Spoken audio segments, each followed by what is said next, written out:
Assalamualaikum warahmatullahi wabarakatuh. Halo semuanya, perkenalkan nama saya Mira Herawati. Nomor induk mahasiswa saya 1022-2015 dari kelas C1 Akuntansi. Di sini saya akan membahas materi dari mata kuliah Sistem Transaksi Keuangan Digital pada pertemuan ke-11 tentang blockchain and cryptocurrency. Apa itu blockchain? Dalam bahasa Indonesia, blockchain memiliki arti rantai blok. Blockchain dapat didefinisikan sebagai daftar blok yang akan terus bertambah, di mana tiap blok dihubungkan dengan hash dari blok sebelumnya.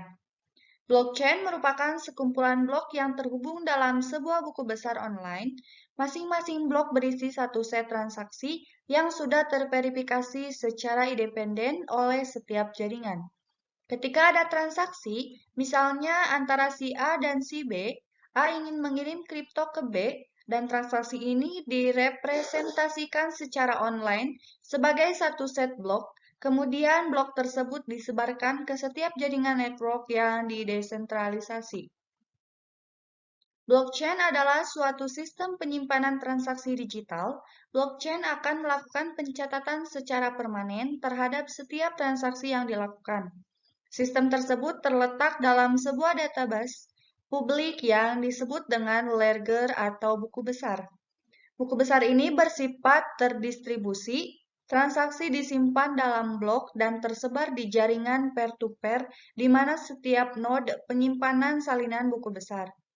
Sebagai pusat data atau database, blockchain dirancang guna menyimpan informasi elektronik dengan format digital dan mampu menjaga catatan transaksi dengan aman dan terdesentralisasi.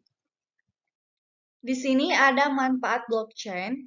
Adanya sistem yang aman dan transparan menjadikan teknologi blockchain memiliki banyak manfaat di berbagai industri. Terdapat beberapa manfaat yang dapat ditawarkan blockchain sehingga menjadikan Internet of Value seperti transaksi permanen menjadi terjamin kebenarannya. Pemindahan kepemilikan token jadi lebih mudah dan sebagainya. Misalnya, industri asuransi memanfaatkan teknologi blockchain. Dengan bantuan blockchain, industri yang berporos pada manajemen kepercayaan ini dapat memastikan identitas seseorang. Di sini juga ada implementasi blockchain sehari-hari. Yang pertama, sektor pemerintahan. Teknologi blockchain menjadi terobosan bagi pengembangan layanan publik dan sebagai bentuk layanan untuk semua kalangan berinteraksi dengan mudah dan transparan. Terdapat beberapa contoh penggunaan blockchain dalam sektor pemerintahan, yaitu yang pertama, berbagai data antar instansi pemerintahan, yang kedua, pemungutan suara, yang ketiga, kontrak proyek pemerintahan, dan yang keempat, rekrutmen sumber daya manusia. Implementasi yang kedua tentang kesehatan mencakup penelitian biomedis, asuransi kesehatan, catatan kesehatan elektronik, dan sebagainya. Yang ketiga, keuangan. Blockchain banyak menjadi utilitas karena bermanfaat menyederhanakan layanan perbankan dan kredit, mengurangi resiko, dan mengurangi waktu berproses. Selain itu, blockchain memungkinkan untuk melacak dan melakukan tracking dalam transaksi akuntansi. Untuk pembahasan yang kedua tentang cryptocurrency. Secara umum, kripto adalah mata uang virtual yang keamanannya dijamin dengan kriptografi. Kriptografi membuat uang kripto tidak mungkin dipalsukan atau dibelanjakan secara ganda. Cryptocurrency adalah sebuah mata uang digital. Ia tidak tersedia dalam bentuk fisik layaknya koin atau yang tunai, digunakan secara umum di seluruh dunia. Mengapa uang kripto menjadi populer belakangan ini? Karena aset digital ini tidak terikat oleh otorisasi pusat seperti bank.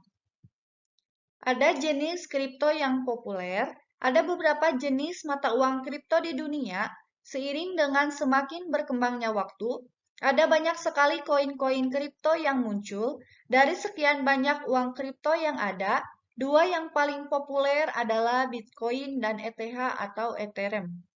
Satoshi Nakamoto adalah seorang yang menggagas Bitcoin. Ia memperkenalkan konsep uang kripto pertama kali pada tahun 2008. Lalu, Bitcoin tersedia pada tahun 2009.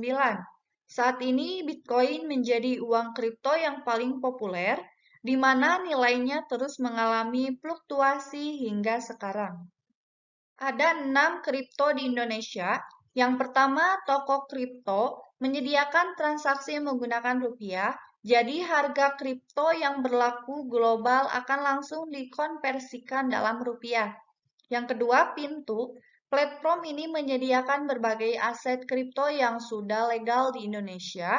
Pintu baru berdiri tahun 2020 yang lalu, tapi pada tahun 2021 sudah diunduh hingga 2 juta kali, artinya aplikasi sudah dipercaya oleh jutaan investor kripto di Indonesia.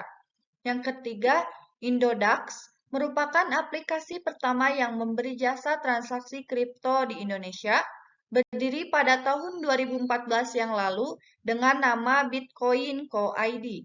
Perusahaan memang sejak awal sudah berafiliasi dengan perusahaan Bitcoin yang terkenal. Yang keempat, Rekeningku. Platform kripto sudah beroperasi di Indonesia sejak tahun 2017, menjadi tempat beberapa jenis mata uang kripto di Indonesia melantai di pasar kripto seperti Anacoin dan BBX Coin. Yang kelima, Luno, lebih dikenal dengan nama Luno Exchanger, yang sudah hadir sejak tahun 2014. Anda bisa melakukan transaksi lewat aplikasi maupun situs web yang resmi. Dan yang keenam, ZipMax, platform pertama kali diperkenalkan pada tahun 2018, kini sudah beroperasi di 4 negara yaitu Indonesia, Australia, Thailand, dan Singapura. Di Thailand, aplikasi ini berhasil melayani transaksi pembelian mobil mewah yang dibayar menggunakan aset kripto. Ada 4 kelebihan cryptocurrency. Yang pertama, universal. Seluruh dunia bisa menggunakan cryptocurrency. Sementara itu, tidak semua orang memenuhi syarat untuk mendaftar menjadi nasabah di sebuah bank. Yang kedua, cepat. Transaksi dengan cryptocurrency terbilang cepat jika dibandingkan dengan transaksi di bank. Transfer antar bank internasional umumnya bisa memakan waktu hingga lebih dari 1 hari. Yang ketiga, transparansi. Setiap pengguna cryptocurrency bisa melihat semua transaksi yang pernah dilakukan, namun tentu kamu tidak akan mengetahui transaksi tersebut dilakukan oleh siapa karena hanya dalam bentuk angka tanpa identitas. Dan yang keempat, kontrol pribadi. Setiap pengguna bertanggung jawab atas uangnya masing-masing. Selanjutnya ada 3 kekurangan cryptocurrency. Yang pertama, celah bagi kejahatan. Tidak ada yang tahu siapa yang ada di balik sebuah kode kriptografi. Oleh karena itu, banyak orang memanfaatkan cryptocurrency untuk kejahatan. Mereka bisa bertransaksi untuk barang atau hal ilegal dengan mata uang digital ini tanpa bisa dilacak. Kedua, sekali lupa password, semua uang bisa hilang karena cryptocurrency menggunakan sistem password tanpa ada pihak yang mengaturnya, maka beresiko kehilangan semua uang di akunmu tersebut jika lupa password.